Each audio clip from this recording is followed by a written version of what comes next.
السلام علیکم ورحمۃ اللہ وبرکاتہ۔ اعوذ باللہ من الشیطان الرجیم، بسم اللہ الرحمن الرحیم۔ توضیح المسائل، سبق نمبر ہے 53۔ شروع کرتے ہیں۔ رب اشرح لی صدری ویسر لی امری واحلل عقدۃ من لسانی یفقہوا قولی۔ وہ امور جن کے لیے غسل جنابت انجام دیا جانا ہے۔ غسل جنابت بذات خود واجب نہیں ہے بلکہ بعض امور کے لیے انجام دیا جاتا ہے۔ وہ مقامات جن کے لیے غسل جنابت واجب ہے، ان واجبات کو انجام دینے کے لیے جن میں بطہارت وضو یا غسل ہونے کی شرط ہے، مثلاً واجب نماز اور نماز کے بھولے ہوئے اجزاء کو پڑھنے کے لیے، اور وہ طواف جو احرام کی وجہ سے واجب ہو، اگرچہ مستحب حج یا عمرہ کا جز ہو۔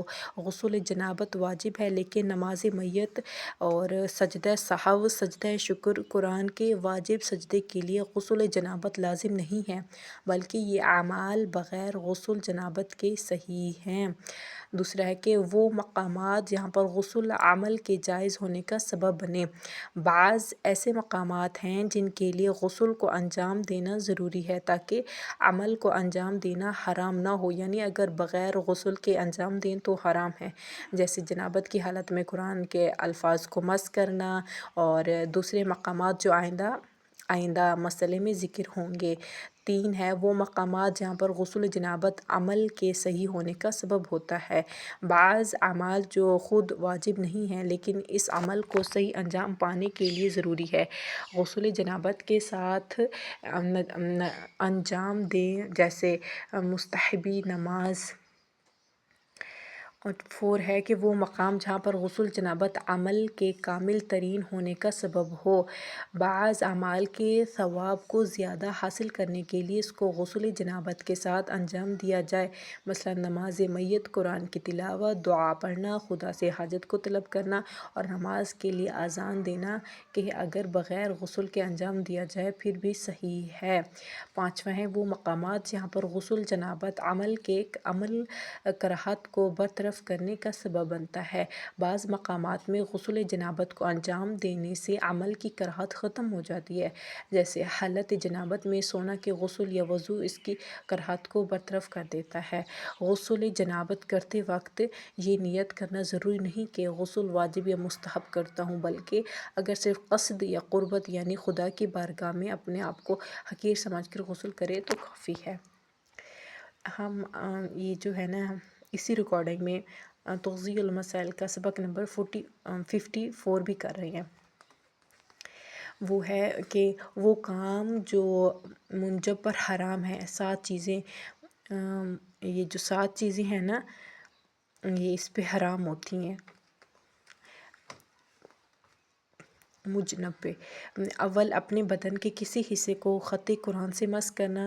دوم احتیاط واجب کی بنا پر اپنے بدن کے کسی بھی حصے کو خداوند متعال کے نام اور مخصوص صفات سے مس کرنا، خواہ جس زبان میں بھی ہو، اور احتیاط مستحب یہ ہے کہ انسان بغیر پیغمبروں، ائمہ علیہ السلام، حضرت زہرا علیہ السلام کے ناموں کو بھی جنابت کے حالت میں مس نہ کرے۔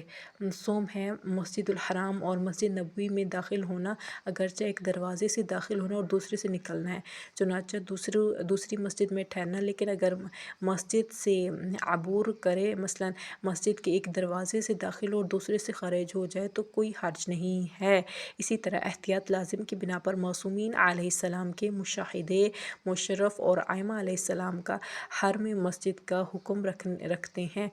حرم سے مراد روضہ منورہ یعنی وہ حصہ جس میں ضریح اور قبر مظہر ہے، اور رواق، صحن اور تمام امام زادوں کے حرم معصومین علیہ السلام کے مشاہدے مشرفہ کا حکم نہیں رکھتے، مگر وہ جگہ جس کا مسجد ہونا ثابت ہو۔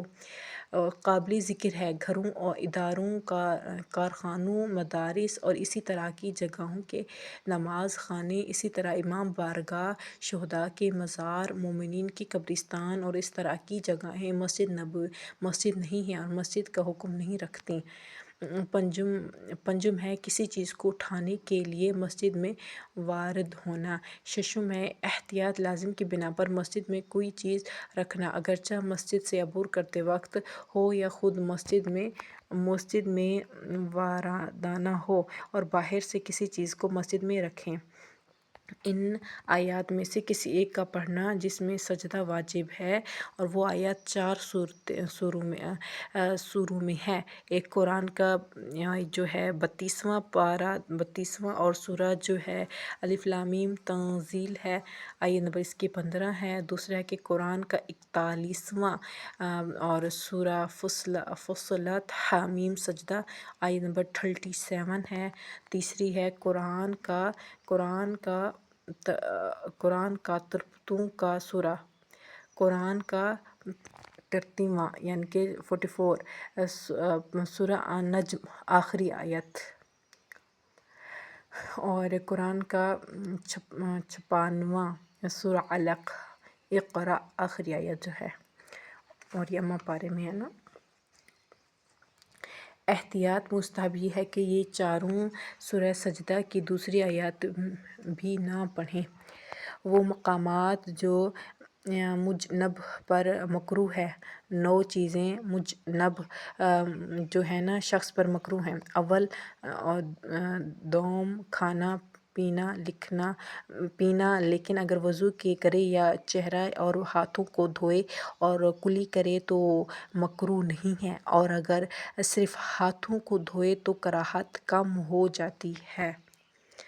اور صوم جو ہے قرآن کی 7 آیاتوں سے زیادہ پڑھنا جس میں سجدہ واجب نہ ہو۔ چہارم ہے بدن کے کسی حصے کو قرآن کے خطوط کے درمیان جلد حاشیہ سے مسح کرنا۔ پنجم ہے قرآن مجید کا اپنے ساتھ رکھنا۔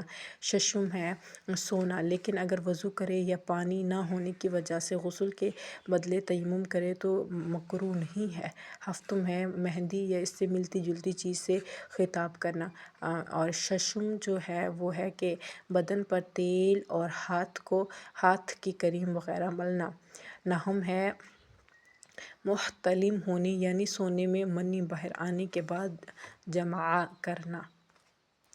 جی الحمدللہ، آج کی ویڈیو میں ہم نے 2 اسباق اکٹھے کر لی ہیں کیونکہ یہ بہت چھوٹے چھوٹے سے تھے اور ویڈیو بھی زیادہ لمبی نہیں تھی، اسی لیے مجھے دیجیے اجازت۔ سبحانک اللہم و بحمدک نشہد ان لا الہ الا انت نستغفرک و نتوب الیک۔ السلام علیکم ورحمۃ اللہ وبرکاتہ۔